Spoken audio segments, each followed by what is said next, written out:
विराट अपनी महंगी कार से कॉलेज के गेट पर आकर रुका। उसकी मौजूदगी हमेशा की तरह सबका ध्यान खींच रही थी। कॉलेज के लड़के उसकी कार और स्टाइल के दीवाने थे, तो लड़कियां उसकी पर्सनालिटी पर फिदा। जैसे ही वह बाहर निकला, उसकी गर्लफ्रेंड सोनिया उसकी तरफ बढ़ी, हाथ पकड़कर बोली, विराट, आज शॉपिंग चलोगे ना मेरे साथ? पर विराट ने उसकी बात अनसुनी करते हुए कहा, आज नहीं, अर्जुन के साथ कुछ जरूरी काम है। और बिना सोनिया की ओर दोबारा देखे अपने दोस्त अर्जुन के साथ वहां से चला गया। सोनिया वहीं खड़ी रह गई, हैरान और थोड़ी नाराज। लेकिन विराट की बेरुखी में भी एक अजीब सा आकर्षण था।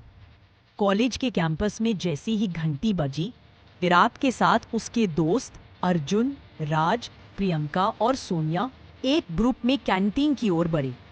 ये सभी रईस घरानों की बिगड़ी औलादें थीं, जिन्हें न पढ़ाई की फिक्र थी, न ही किसी की इज्जत की परवाह।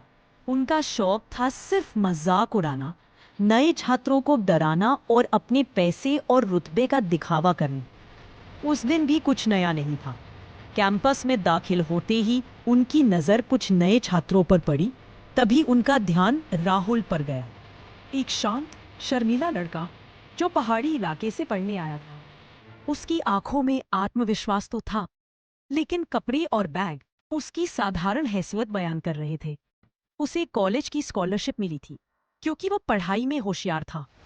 विराट उसकी ओर बढ़ा, मुस्कुराते हुए लेकिन आंखों में तिरस्कार लिए। तुम्हारा नाम राहुल है ना? उसने पूछा। राहुल ने सिर हिलाया। अब से मेरा प्रोजेक्ट तुम पूरा करोगे। और हाँ, कोई बहाना मत बनाना, वरना इस कॉलेज में तुम्हारा पहला दिन ही आखिरी भी हो सकता है।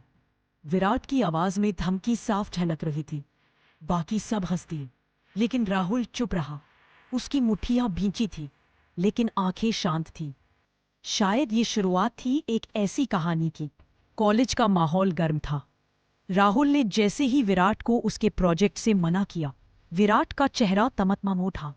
गुस्से से उसकी आंखें लाल हो गई। वह एक झटके में राहुल के कॉलर को पकड़कर चीख पड़ा, तेरी इतनी हिम्मत कि तू मुझे मना कर रहा है? जानता है कौन हूं मैं?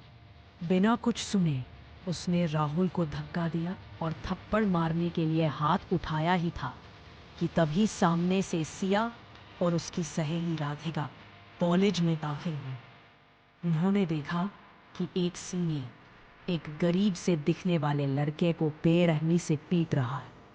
सिया तुरंत उसकी ओर बढ़ने लगी, लेकिन राधिका ने उसका हाथ पकड़ते हुए धीरे से कहा, रुको सिया, वो विराट है, कॉलेज के ट्रस्टी का बेटा। अगर तुमने कुछ कहा तो हमारी जिंदगी इस कॉलेज में नर्क बन जाएगी। लेकिन सिया नहीं रुकी।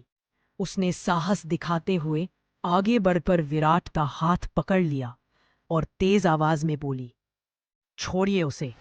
इसने ऐसा क्या कर दिया जो आप इसे यूं मार रहे हैं? विराट जैसे ठिठक गया। उसकी नजर सिया पर जा टिकी। उसकी गुस्साई आंखों में अचानक कुछ ठहर गया था। वो बस सिया को देखता रह गया, जैसे किसी परी को देख लिया हो।